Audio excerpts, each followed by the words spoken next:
You're listening to the Comic Crusaders Podcast. I am your host, Al Mega, CEO of Comic Crusaders and Undercover Capes. In this show, I'm sitting down with creators from all walks of life to talk about inspiration, process, the lessons they've learned, and a whole lot more.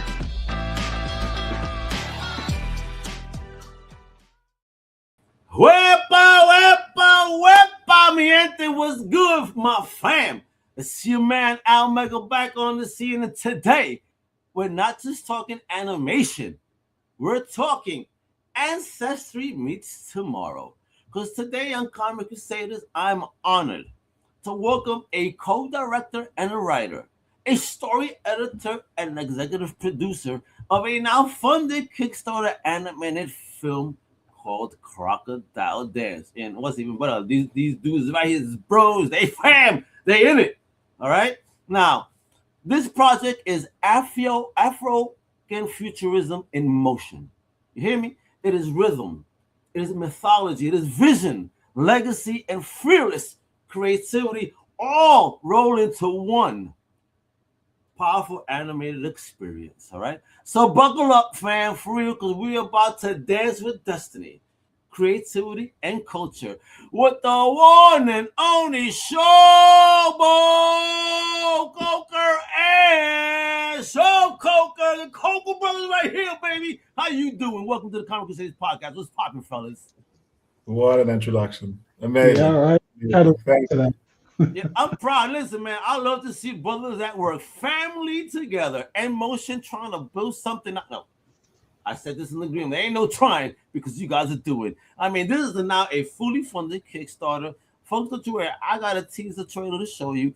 We're going to have a rundown of the Kickstarter that you missed out on, but maybe there's other lanes. We'll find out during the show. There may be other lanes where you can pitch in because, I mean, they had a goal and they exceeded that goal very nicely. So, again, a big old salute to you fellas on that, man, for real. And again, and a big shout out to homegirl right here. You know who you are for hooking it up right here.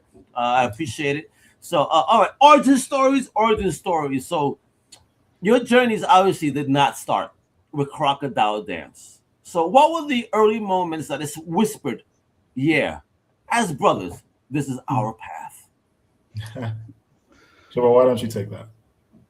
Yeah, I mean, since this is a comic book podcast, I'll show our credentials. Started way back in 2014 with our first Kickstarter, and that was 2014. 2014, yeah, way back. 12 years right over here, baby. Love it. 12, yeah. We're going on to 2026, man. So yeah, 12 years, yeah. baby. And we had a Kickstarter for a comic book called Outcasts of Jupiter. That Shof came to me with kind of the concept and the idea, and I wrote the comic and we put it on Kickstarter and we said, let's see if people like it. Turned out people liked it. People were looking for that kind of stuff. People were looking for stories from the African continent, and we felt we had something to tell, and we had something to tell in a really kind of cool, polished, exciting way. And we delivered that Kickstarter. A whole bunch of people that we're very grateful for backed us. We put out a comic, we had t-shirts, we had really cool figurines and coins and things like that. You had the swag. And a few years later, we got together again to do a book with Image, and that was called New Masters. So check out New Masters. Oh, that was you guys. Oh, yeah, wait a minute. I remember playing those previews on Comic Crusaders. Oh, yeah. Salute. Appreciate your support from way back when. So yeah, we did New Masters, we did Bronze Faces together. That was a book from Boom. So so I've been working on comics for a while. All right. So let's really roll it back. I'm gonna start with my mind over here now. What are the comic book origins? Like, how did you guys find comic books? Like, was it mommy? Was it daddy? Titi? Theo? A cuz? They just happened to walk into a store one day. Oh man. We grew up in Nigeria, in Lagos, so comics are hard to find, especially in the 90s when we grew up. We got black and white reprints of Marvel comics and DC comics. We got stuff from Europe, like Tintin and, Asterix and Obelix. Sometimes we got stuff from Japan. It was just really a great range, an eclectic range of comics that we got. Usually it was my dad or my grandfather that would take us to the store. What type of store? did you have comic book stores? Was that a thing, or was just a No. random bookstore that happened to have? No, this was like a general store that just happens to have comic books on A one general tiny store, shelf. like a Yeah. 7-Eleven, if you will.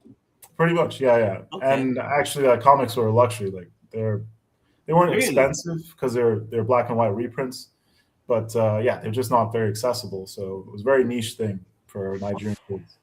Oh wow. Yeah. So all right. So what were the first things that the family was bringing over to your house that hooked you? Mhm. The one that you fell in love with, that you said, "Oh my God, I need to do something like this." For me, it was X-Men. Excellent. All right. For me, it was actually it was a few things. It was Asterix and Obelix, which Shof mentioned. It was Tintin, and then it was Conan. And you can kind of see one of my pride and joys. It's a Colossal Conan right there. Oh, it is. Yeah, that's Colossal Conan. Hold on. I'm a Conan fan. Yeah, you fucking with the wrong one over here. Let me see. Oh, bro. We need to talk then. Yeah. Oh, bro. Listen, bro. I got my 1 and 2 like the diamonds for me in my collection. OG. And I'm trying to finish the Savage Sword run. And I'm trying to finish the original Marvel run. Right now, I would say I am 40% in. So another 60% to go. But I got all the keys, man. So, I understand you on that shit, bro. Yeah, Conan's near my heart, honestly. I started getting the Marvel Omnibus books of the Savage Sword.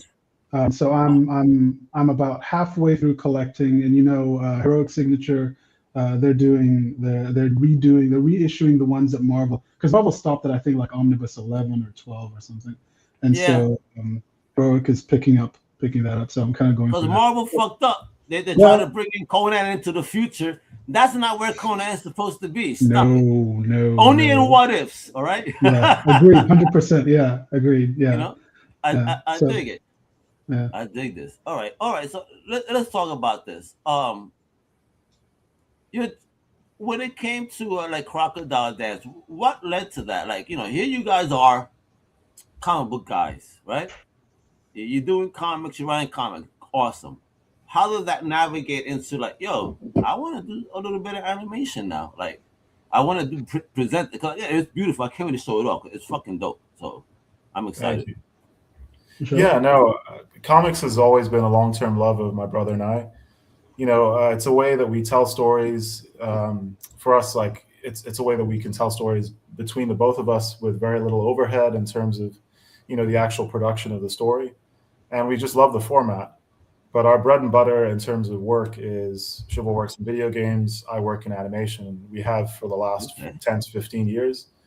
I had a stint in video games for a while as well, but my original first passion is always animation. So for me, I've worked in the animation industry for 10 years, and it's my favorite way to deliver stories because it combines all the things I love, illustration, sound, cinema, great storytelling. So it just combines all the things that I want to see spread stories, basically.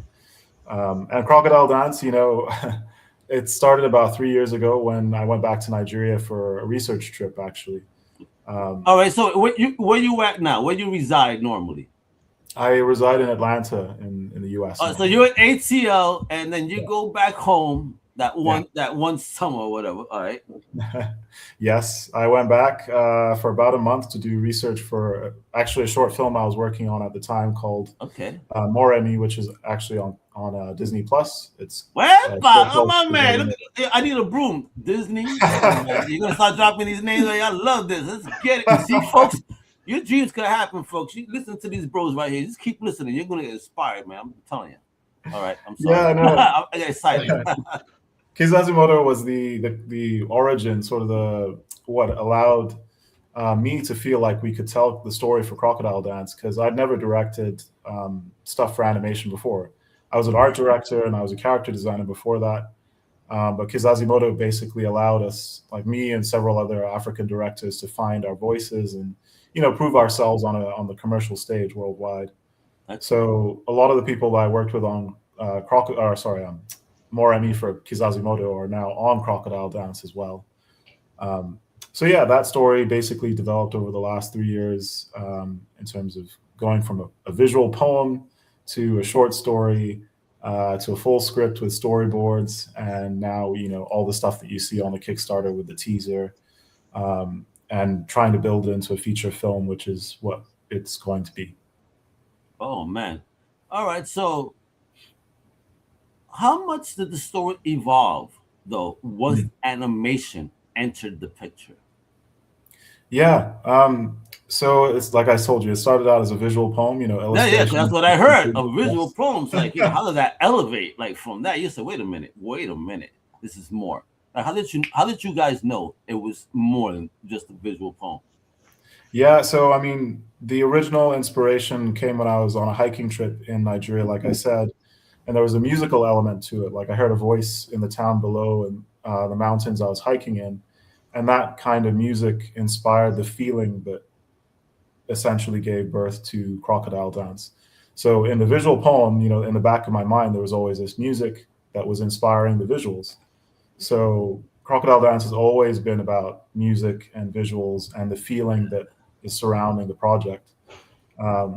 So I've been working with a composer, for instance, since the very, very early days of the script. And Shobo has helped me edit the story into, essentially what was a short story, and then it became a feature film. But the real reason it became a feature film was because I met the co-director for our film called Nadia Diaries. Okay. She directed Our Song, which is part of the Star Wars Visions anthology. She's from South Africa. And I met her at an animation festival. And she's just brilliant. She's an amazing director in her own right, one of the best animators I know, but also she's a musician. And so... Oh, man.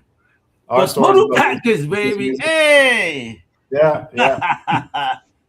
So, the story of Crocodile Dance is about a musician. She's a musician. So speaking to her, the film just developed into something special, something that was more than just me. So, talking to her, the main character became more and more centered around Nadia's experience as a musician. And, her stories influenced what Crocodile Dance is. So, I wrote it, but it's Nadia and my story, and also Shobo's story. We all developed it together. So, Crocodile Dance wouldn't be where it's at today without that kind of real collaboration between, this core team. I love it. So, again, when it comes to music, let's get into your fans of music, because you the way you talk about music and the animation. Okay, I see there's multiple. It's like me. As much as I love comics, I think I love music just as much. So, all right. So my man over here is like, what's your favorite type of music, and how does that inspire you in your works? Yeah. I mean, Crocodile Dance is all about showing the world that music has narrative in everything. It's healing, but I mean that's the essential theme of our film: is that music is a healing device. Yeah. It's therapy. So for me, whenever I go to listen to music, I tend to gravitate towards Afro-funk, contemporary folks like Obong JR and Lil Sims. Yeah, bro, get it. Lil Sims, yeah, get it. Yeah. I listen. And You don't understand, yo. I'll be thank goodness for Afrobeats and introduced me to a whole new world. And I went to a festival here in Worcester that happens in the fall, and it's the African Center Music Festival. My boy, he hung out, but he's always in a rush. And I'm like, oh man, like I didn't have a car that day with me. He was with him. Like, why can't we stay? The music, the energy, the people, everything's beautiful, man. Like, yeah, for real. It's I don't understand why people need to be open to so many different cultures and like the rhythms and it'll open your mind in a whole new way. Holy shit! And again, I dig it. That's the thing. One of the things I'm most proud of from the part of the world that Shobo and I are from is how music really permeates through everything. It's not just about a good time, which of course it is. Yeah, of course. It's about community. It's about community storytelling and storytelling. Because again, at a new type of music. I mean, not that new, but hopefully I get to talk. Hopefully soon, they're doing a book on my man Fela, the godfather of Afro beats. So one of my homies, I'm trying to get him on to talk about this because it's just amazing. And to Area Star, I know I'm older, but what up? All right, but let's get into this. Did the emotional core come first, or did the visuals lead the way in the creation of this project? No, definitely the emotional core. I mean, that's that My little man is kernel too of quiet story. too. You gotta talk too, bro. I will. Listen, I have stuff to say. I'm the hype man, so I'm gonna let him cook for a while, and I'm So just gonna- he's Chuck D and your Flavor Flav. Come on. Yeah. I can just imagine Shobo with that giant clock on his chest. Right here. Yeah, Crocodile Dance is all about the emotion that started this. You know, for me, it's about connecting with ancestry and healing. You know, finding a way to conquer your fears through music and dance, yes, but also this idea that in Nigeria and most parts of Africa, you're taught as a young person from a lot of elders and people that you interact with that your fears don't dominate you. They're not something that you have to slay or fight with. You're supposed to dance with them and understand them. You're supposed to embrace them and find a way to live with them and move forward. So that's the essential kernel that this film is dancing around. It's the theme of the film. So yeah, that's what drives the music. That's what drives the narrative. That's it. All right. So family plus creativity. Does it equal magic or madness? And how do you guys make it work? My man laughing too much. He goes, wait a minute, that's my brother. Who's the oldest one between y'all two? I'm the older brother. Oh man, I need you to. It don't mean nothing. It don't mean nothing. Listen, I got it great, but my baby brother's balding. Hey, I got more hair than you, baby bro. so with that though, all right. So I ask you, with that, family, creativity, magic, or madness. It's a little bit both, honestly. I think, for the most part, it is a much easier creative relationship because, in terms of our roots, we come from the same place. We watched the same things growing up. We listened to a lot of the same music. We were very close kids. We ran around playing the same kinds of games, and we found we had the same sense of humor. And we grew up, and we went our own separate ways, had different experiences, but that root is still there. So when it comes to trust, for instance, even if I don't understand something, or even if I feel like something could be done a different way, for instance, if we have a creative decision to make, I will trust Shof. If he feels really strongly about a decision, I know, because I've seen him put in the work to get better as an artist, as a creator, as a critic. I know that it will come out the right way. So in those early days when Crocodile Dance was like a weird fever dream that this guy had, when he had this long rambling story about a Mamiwata and about a griot and about this town somewhere, I was like, okay, let's see if we can continue to shape this. This. Were you like okay, or were you like okay? I was like, I know we're gonna get there. I always know we're gonna get there.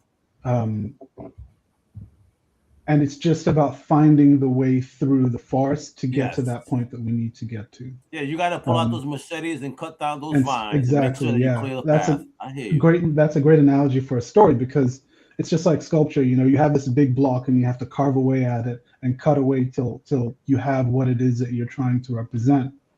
And so creatively, there's a lot of not exactly shorthand, but things that we just kind of understand, that we know, that we kind of treasure. For the language.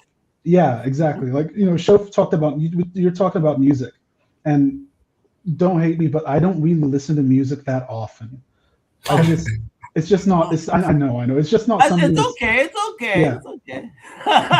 but I walked by Shof's workstation when we were living together, because I was in Atlanta for a spell when we were working on Crocodile Dance, and he would be playing this music, right? And it would get into my brain and get into my heart, and I'd say, "What song is that?" Okay. You got curious today. I get curious, and I start listening to it because it's such a different sound, especially the stuff that influences Crocodile Dance. The sound is very kind of old and full of heart and soul. Yes. But Yeah, it's This is why I like you guys with this, because again, as a Puerto Rican, I'm trying to bring back old school soulful dancing salsa, not this trash that is demonizing to women and life. No, how about we celebrate life and dance? Have a good time. That's what music should be about, and story. We should be celebrating, not drowning in sorrow. You feel me? Yeah. No more. So in talking about that. Go ahead. And what? I'm sorry. Before I go to the next question, go. Oh, sure. And? No, I was just going to close out by saying that. So we have those similar likes and things that we're drawn to, and if we reach a point where we have a disagreement or an issue or a creative issue, we just kind of work through it. We talk about it. We express our feelings.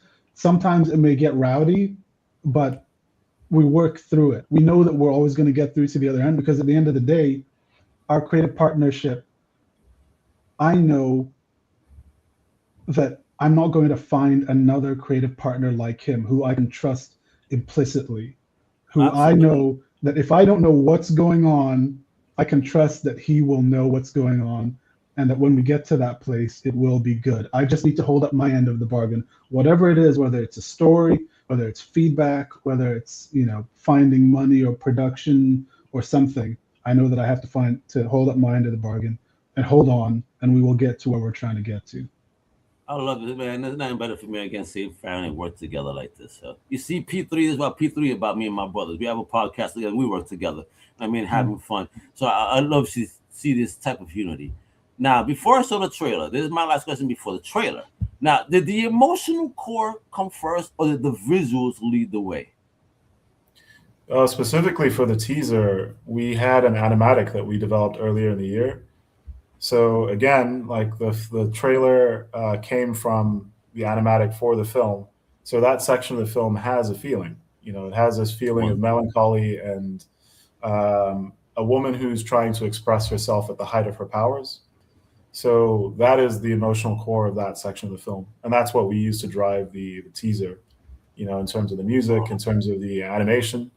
The shots that we picked, for sure. All right, so don't ding me when they play this on YouTube, but folks, check this out. We have the teaser trailer, then I'm going to jump into the now from the Kickstarter. You can learn more and keep digging deeper into the world of Crocodile Dance. Check this out.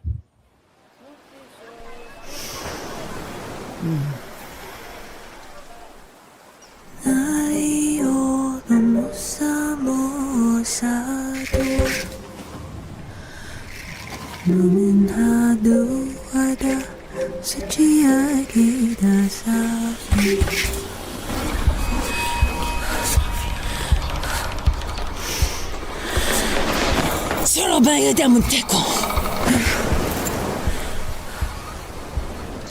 Surabaya da Monteko.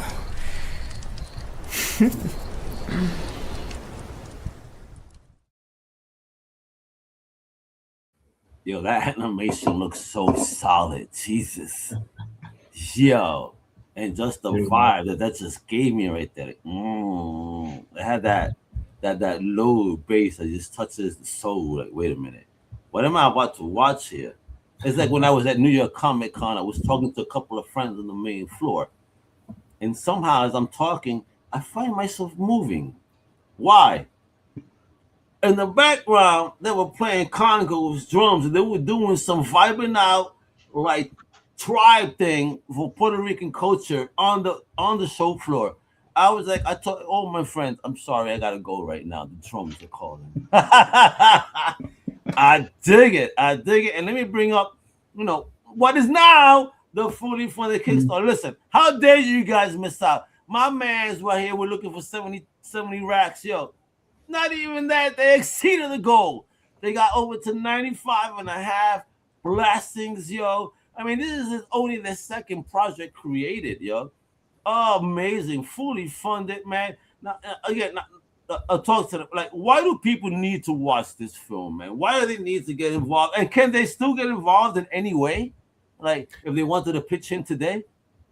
Actually, yes. Late pledges are still active till the end of January. So please feel free if you're so inclined to pledge to the project. I'm in that link right now. And look right there, folks. This is where I need you to go right now. You see that at the bottom? Look how quick it is.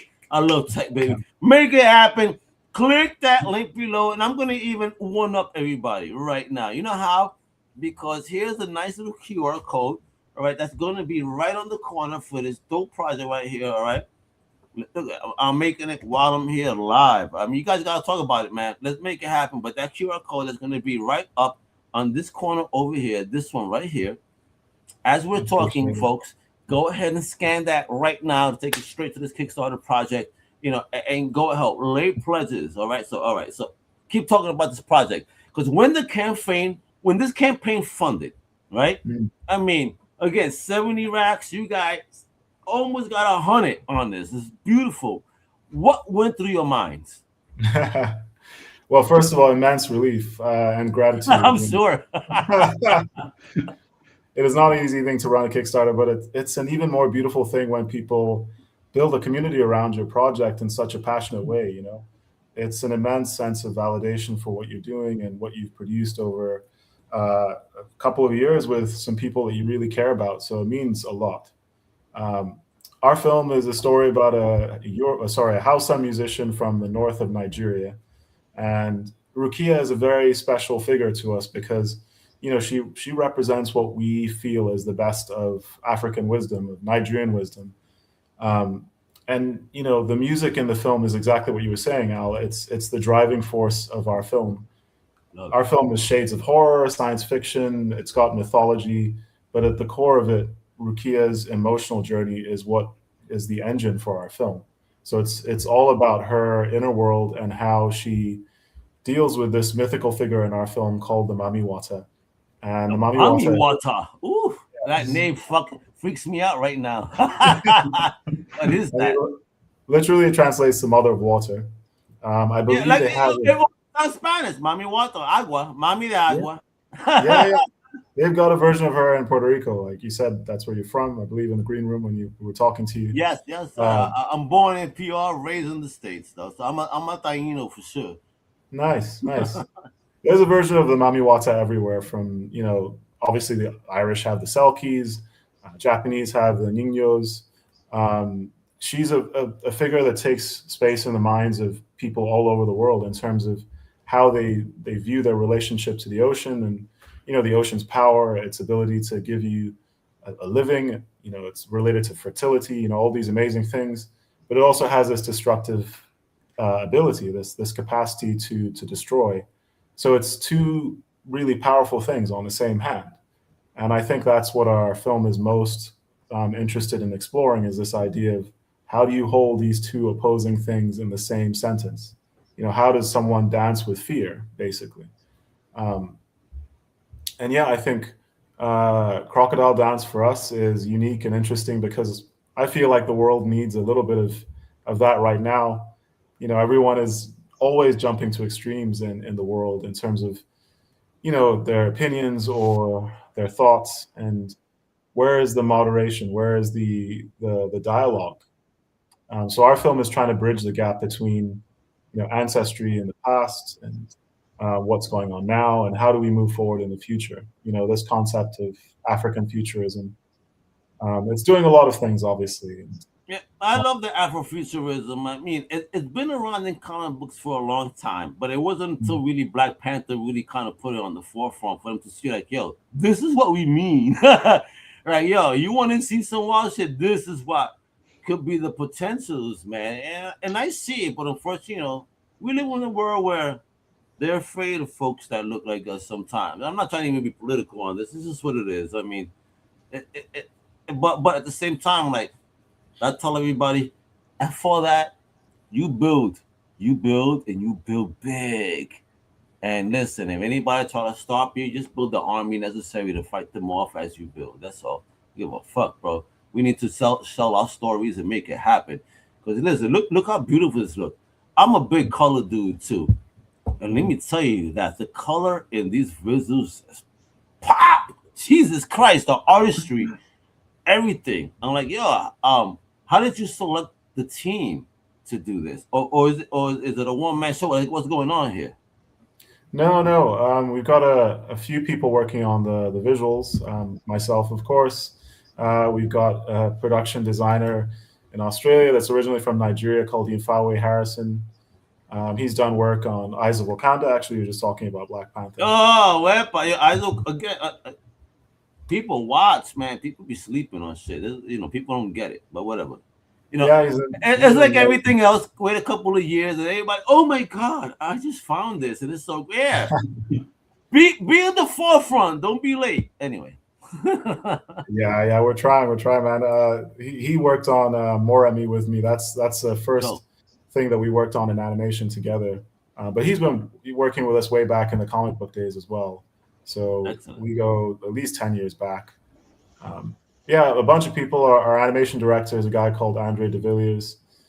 He just worked on David, which just came out at the box office. Yeah, through Angel. And that blew up for a film based on the content that it is.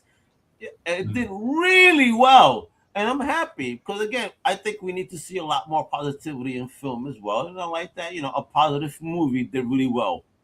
Yeah. And another guy that's working on our project is Godwin Akban, who I worked with on Ianu actually a couple of years ago. Oh, you did Ianu too, man? I mean, that shit is popping right now, baby. Yeah, man. You a monster, bro. What's popping here? I love it. Ianu's fire, son. Yeah. Ianu is a magical girl that's making, magical waves in the world. Yeah, thank goodness, yo. Again, make it what it was, man. It's dope stuff. We're all human, and that's all we should be caring about. Absolutely. And lastly, we've got Aya Akel, who's a Lebanese-Canadian visual development artist that helped us do some character design work. Our film is a blend of 3D and 2D, so the characters are 3D and the backgrounds are 2D. So we've got folks that range or scope. What's the expression? They run the gamut of run the gamut. That's right, baby. Yeah. Across all spectrums of the talent, baby. Exactly. I dig it. This is what it is. Now, did that type of support that you guys got here? Again, you wanted a certain goal. You far exceeded that. Did it raise the bar creatively, or did it add pressure? What do you think, Shobo? I mean, I don't think it added pressure because I think that as long as we hit our goal, I know that we're going to be able to produce a really high quality film. What it's done is really it's shown us, as we've alluded to, that there are people out there who are hungry for content, for stories that feel different, that feel new, but are also old and time worn. You mentioned Black Panther, right? And that hit really big. But what I keep telling people is that, okay, maybe Black Panther was Star Trek. We also need a Star Wars. We also need we also need a Battlestar Galactica. We need a 2001: A Space Odyssey. We need to explore the breadth of what this genre is capable of. And I'll tell you right now that Crocodile Dance, what you've seen of it so far is just the tiniest sliver. Because as the executive producer, I'm always like, we have to show people more. Let's show people more. And Shofa's like, no, we have to. Like, he's the director. You want to be the stripper, and he's a strip club owner. You're like, nah, hold on. He's keeping it back, right? So we can only show. We've only shown the tip of the iceberg. Not all the goods at once, homie. Not all that. Yeah, there's so much. There's we've talked about the horror, which we've seen a little bit of it in the trailer, but there's way more. When you see what this Mami Wata looks like, how she moves, the music that is behind her movements as well, and the science fiction stuff that's in it, because there is a bunch of science fiction. It's Afrofuturism, the look of the town, some other stuff that I'm not going to give away, which is just, it's so beautiful in terms of the sound, the look, and the themes. So again, this was just really, it was great for us to see such a vibrant community of people, because people were talking about this. They kept on retweeting and spreading the word, and that's how we got to where we are. So thank you so much. Keep spreading the word. Like Shof said, pledges are still open. You can get an amazing art book. That's one of the key things behind the Kickstarter, is that people will be able to get like a art book with a bunch of sketches and Yeah, baby. behind the scenes stuff. So yeah, it's not pressure. It's just it means that we can go ahead and live the dream, right? That's what we're gonna do. All right, so Shobo, how do you protect the creative soul while handling budgets, schedules, and of course reality itself? Wow. So those are, yeah, the creative soul of the project. When it comes to protecting it, you can kind of think of it as, okay, we have the money to do this. How much, like, there's some elasticity around what the creative soul is, the core of it. And so, we bring people on sometimes as producers or as other people involved in story or creative, and that can grow. But at some point, you don't want it to gain too much entropy. It shouldn't become chaotic, right? You always have to remember what the soul and the heart is. And so you can grow, but you can't grow too much or in too many different ways. You can shrink. We can do more with a lower budget as well, but beyond a certain point, we just have to know that we need to like go out to people, email people, talk to people, get enough money so that we can keep this thing at the right size. So in my head, it is genuinely a situation where, like, okay, if we are a star, we can keep growing, but we can't grow so much that we lose our energy and just dissipate into nothingness. At the same time, we can't contract and like give concessions or lose budget so that we can't do what we really want to do. And that's the kind of world model I have in my head. Joe? I was just going to say it's also about communicating with our partners as well and making sure that there's constant dialogue with all the people that we're working with on the project. I think that also helps to maintain the integrity of what we're trying to do. So, Shof, how they're working on Moremi and Kazazimoto sharpen your storytelling instincts? Yeah, honestly, I didn't think that there was a space for a storyteller as a director like me in animation until I worked on those projects. Not just because of ethnicity or not just because I didn't see myself in the kind of leadership roles that you see in animation as a kid. Some of that may be, but it was mostly the style of animation, of directing in animation. In my mind, animation is always this very collaborative effort. So, you need a whole team, you need a lot of communication and dialogue between different people. But the fact that I'd never seen it done in a way that I'd come to know was my best style didn't allow me to have very much confidence in my ability until those projects. And I really put it down to actually working on a project that I worked on earlier called Liana, which was an animated documentary that came out in 2017 that I art directed. But the beautiful thing about that project was that the directors actually included me in the story team of that project. And I got to see how they collaborated with the whole team, how they thought about story beyond just the mechanics of narrative. They thought about how it would impact the kids in the documentary. They thought about how it would impact audiences, their outreach to people when they were taking the film on the festival circuit. For me, that was something I'd never even envisioned before I worked on that project in terms of how you engage with an audience in terms of as a storyteller. So I think working on those projects definitely gave me a sense of how I thought the ideal way of being a director on a project was, but also how to collaborate with people in a way that was meaningful to me. And I think that's what we're trying to do with Crocodile Dance again is, we're trying to create an environment, a project that can essentially be a ship for people that want to work on a project with soul, with feeling. Love it, yeah. Do that in a way that takes care of people, obviously financially, but also in a meaningful way. Creatively, yeah, man. Something that feeds the soul, baby. That's what we're talking about here. Now, this is a question for both of you, and I'll start with Shobo. What did this project reveal about you as a creator?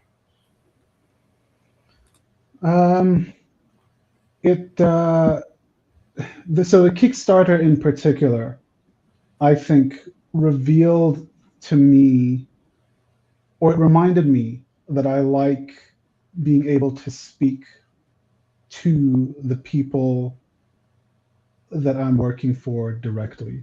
And that is, fans or people who are going to watch or read what we're doing directly. And I say it reminded me of that because way back in the day, 2014, we did this once with Outcasts of Jupiter. And I really loved that experience of being able to speak directly to the people who backed us and hear what they thought, to meet them at conventions, to speak with them, to sign books. And somewhere along the way, Shof said, I started working in video games, and Shof has worked primarily in animation, and that means you work for big companies usually. And even though we've worked on comics, worked on with Image and with Boom, there is less of a direct dialogue. We hadn't really been maintaining our Twitter, our TikTok, or the ways that we interact with people on a day-to-day basis. And so this campaign has reminded me, because somewhere along the way, I think I got in my head that social media is just relentlessly negative. I know, and I get it. Oh, bro, dude, I fucking understand you. But at the very same time, it is still the best vehicle that costs you nothing but a moment. Yeah, exactly. And people need to look at it that way because, again, no matter what the fuck the platform is, they're all viable platforms because it's what I call free marketing. So, just get it done. Yes. It just takes your time. Yeah. The marketing, but also just being able to hear and see that what you're doing affects people and that people appreciate it and they want it, right? So that was something that it reminded me of, was that I like being in touch with the people who care about us. What about you, Shof? Yeah, no, I had some time to think there while Shobo was. He's like, let him talk. Let me talk while I stew. No, I think the beautiful thing about Crocodile Dance is, you write a story and you think you know what it's about. And then your collaborator, Nadia in particular, will tell you what it's really about. I thought it was a love story between two people, between a woman and her relationship to music. But what Nadia told me is this story is actually a power story. And to her, that's what it means. It's how a woman expresses her power over the course of the narrative. And I thought that was an amazing thing. And, that's what I love about telling stories, is that you can find things, even in a story, that you're working with people that surprise you. So, for me, that's Crocodile Dance. I'm a girl daddy, so hearing that a lady feels that way about it, this is a book a story I need to put in my daughter's hands. But again, we need to see that. We need to, inspire our ladies in positive ways. That they're more than what the world says they are sometimes, and why not? Let's make that shit happen, yo. I'm secure as a man and make sure everything can happen for everybody. Let's go. You hear this? This book right here, this story, this animation. And of course, it is an art book. So, we're talking two things here. Because my man got an art book. And I just looked at a dope art book by a good friend called Ben Morrow. And, bro, I see you guys on the same lane here. This is coffee table shit. This is stuff you put down. And your friends come up, what is that? Oh, you better pick that up. We're about to spend 3 hours on this shit right now. This is the type of shit. Look at this. Look what I'm showing you folks on this Kickstarter page right now. Everything just looks beautiful. And if you're a fan of just pop culture, this is everything. This is animation. It's film. It's music. It's feeling like that. Yo, don't you want whatever you call it to hit you in the field? This is what it is. This is what you got to do. And I love they break it down. Back when we were 10%. Artists. They take care of their artists. 25% of this project goes towards their art. Listen, I see music platforms only giving bullshit to artists. This 25% on this. That's beautiful. Film production. Of course, Uncle Sam need their part. Bastards. I think creativity should be tax-free. To be honest, I think creativity on the independent level, at the very least, if you're an indie, should be tax-free. Because you're going to be bringing people to your lips. Yeah. Yeah, I hear you. It's the God idea. Let's get it. Let's make it. And then look at that beautiful looking art book right there. And not that you got a novela too, bro. Are we talking Telemundo novela? What are we doing here? Hopefully, that's exciting. Yo, them just be stressful, bro. Let me tell you. Yeah. Now, since Afrofuturism is in fact rising, I mean, it's a big thing. Again, us as comic book fans, we always saw that. As fans of story, and just who we are, right? We hear the stories from our homes, outside of this, and we always get excited of what the possibilities are. But with this type of particular storytelling being on the rise right now, what responsibility do you feel being part of this movement? Can I go first, Jove? Yeah, you go first, man. Of course. Okay. I used to feel a crushing responsibility, honestly. I used to feel that Shof and I had to do this, and this was back 12 years ago, 2014. That we had to. Wow. The Ahead onus of the was on game, us. baby. That's what I felt. In the time since, I've come to realize that is not anywhere near true. That there are so many other people doing amazing things, guys like the people at Kugali, Bezara Debebe, Juniba. There's so many. Junie Ba. I spoke to Junie Ba. I love that dude, Yeah, man. right? Junie, Yes. Yeah. Junie is fucking awesome, bro. There are pods of creativity, right? Who are, I think, pushing Afrofuturism forward in a really meaningful and very exciting way. Dope. And my hope and desire and my belief is that that's going to go from strength to strength, and that maybe in 30 years from now, hopefully people will look back at this period as kind of whether the golden age or the silver age of Afrofuturist comics, when the seeds were being planted. I want to call really this cool the things. silver, because we're getting there.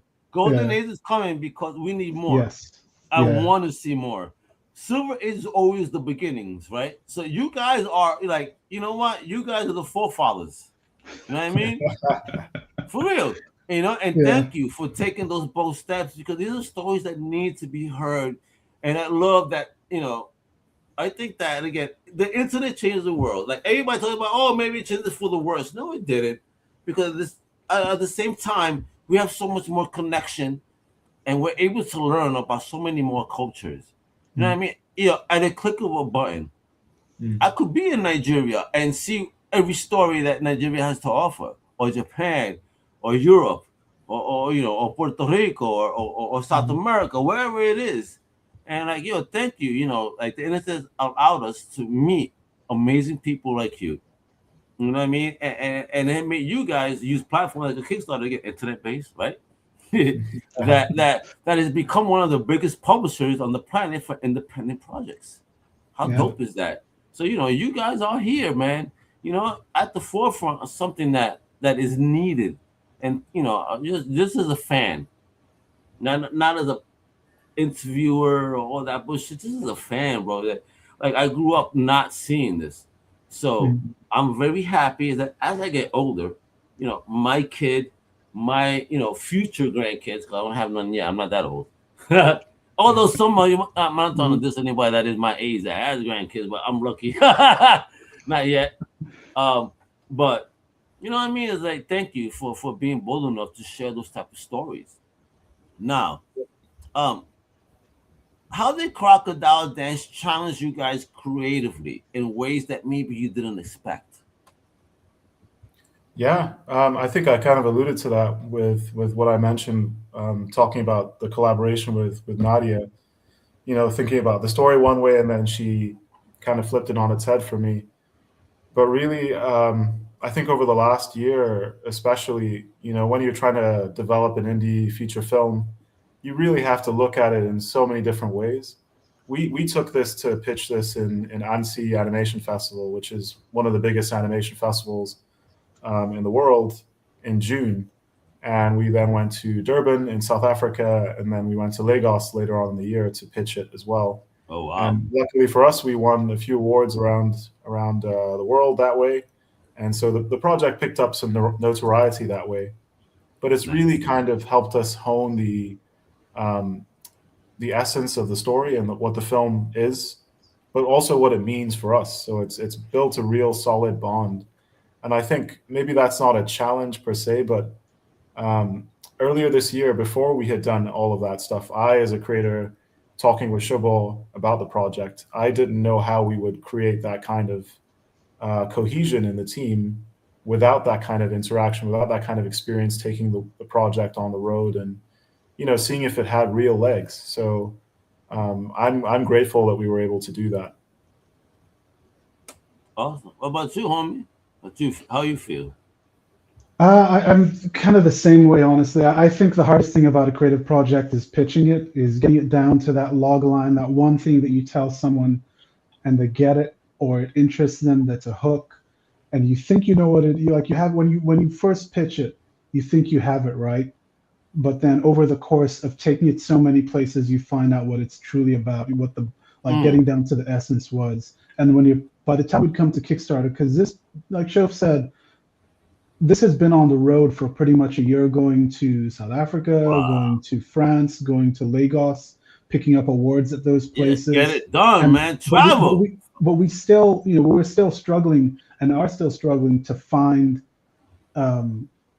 people, you know, the gatekeepers at the very highest level to back it.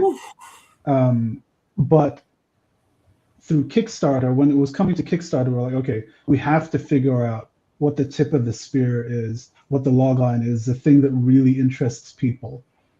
And over the course of this 1 month of putting it out on socials everywhere, we see what people gravitate towards, right? Yeah. And so we now have an even stronger idea of what it is that people want from the story. You know what? And we feel pretty good about delivering.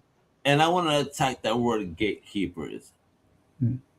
Fuck all gatekeepers, because, you know, at the end of the day, gatekeepers, guess what? Their gates are crashing because we have tools accessible to us that we didn't have before. So those walls are all going to come crashing down for each and every one of us. So listen, 2026 forward, y'all lost. It's going to be the rise of the indies, motherfuckers, and you better fucking accept this shit right now, because my dudes like Shofela and Shobo are about to take over the world. And guess what? They don't need to knock on your door no more. Because when people realize how awesome they are, they're just going to support this, and they're going to be able to do this on their own. You feel me? We don't need you no more. So the gatekeeping is, for me, that shit is passe. Yeah, they're over. They are over. When you have passion, when you have product that is dope like this, I mean, look at homie over here. I do not want to get shocked. I do not want to get punched by this man. Like, you know, I'm going to die instantly, apparently. I mean, this looks crazy. The animation, like, this is the type of levels we're getting. Like, gatekeepers, what do you mean? Even the gatekeepers can't make stuff that look this good. Let's get real. I'm getting real right here. Gatekeepers can't make shit that looks this good. So how the fuck are they a gatekeeper? You feel me? So let's knock down all those walls right now, because my man Shobo right here about to change the world with some dope Jones right here. So, you know, again, a salute to those backers out there. You know what I mean? Could we had a lot more backers? Absolutely. You know, we should have had 1 million backers on this. Because again, you know, let's knock down those walls and make all this happen. So, fellas, I need to ask you before we go, what's next, man? Like, how does Crocodile Dance change how you move forward? I mean, are we talking bigger worlds, deeper stories, brand new formats? Are we traveling now and getting signatures on DVDs or some shit? What's going on? Well, first of all, you know, we have to fulfill the promise of the Kickstarter. Okay, how's that coming along? Yeah. So the first step is to work on the, excuse me.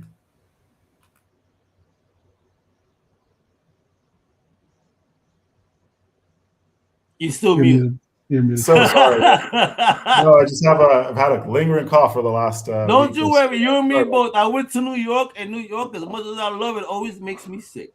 Literally. Well, it's a wonderful city, but yeah, there's too many humans in New York. Yeah, those fucking pizzas. Listen, bro, I can't get a better pizza than back home. I'll tell you that much. Anyway. Nice. Well, I was kind of hoping Shobo would save me and take over the mic there, but anyway.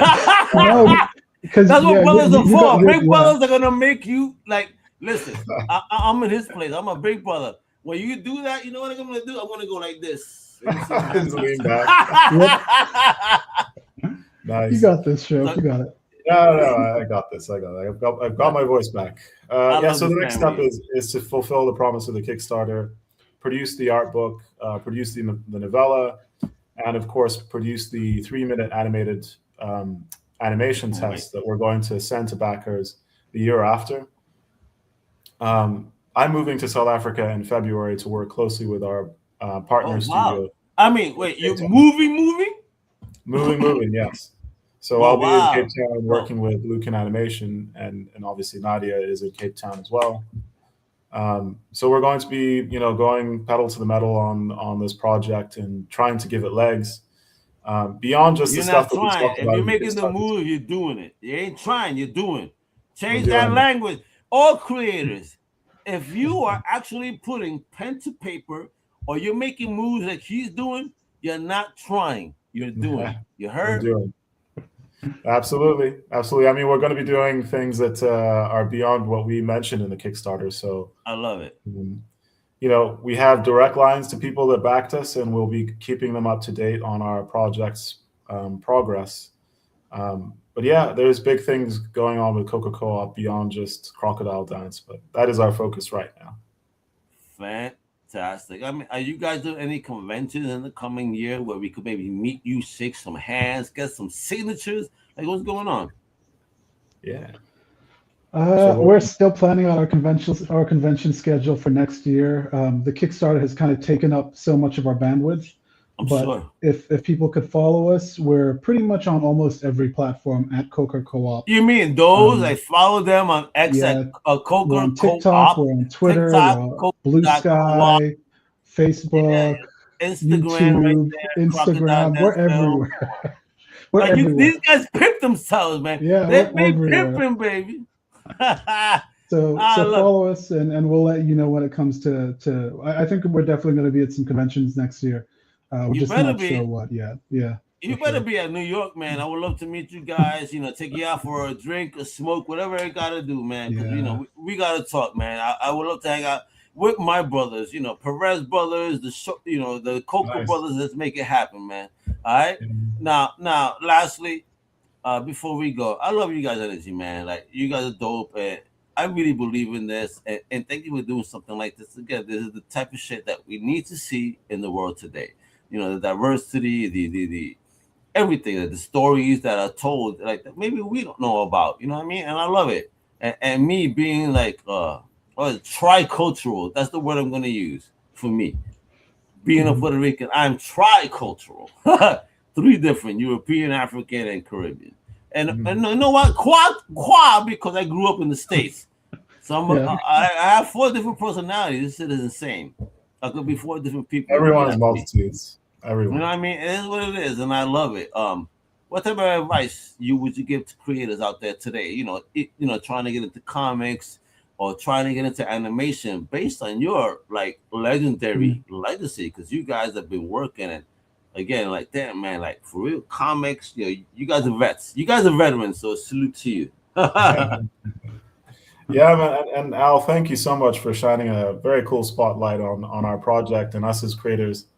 It is because of you, people like you, that we get to keep telling stories. When you support indie animators or indie comic book creators like this and have a real dialogue where we have a platform to speak about our work, that's what allows us to keep making stuff. So I hope that young creators, they have opportunities like this to get their work known, but also to have real dialogue that engages them in a way that challenges them to make better work. Because that's what's happened to Shobo and I over the years, is that, we're not just creating things in a vacuum, where we're actually engaging with folks like you, Al, folks like in the grander world that allow us to understand what we're doing and keep engaging with that creative passion that allows us to keep making quality work.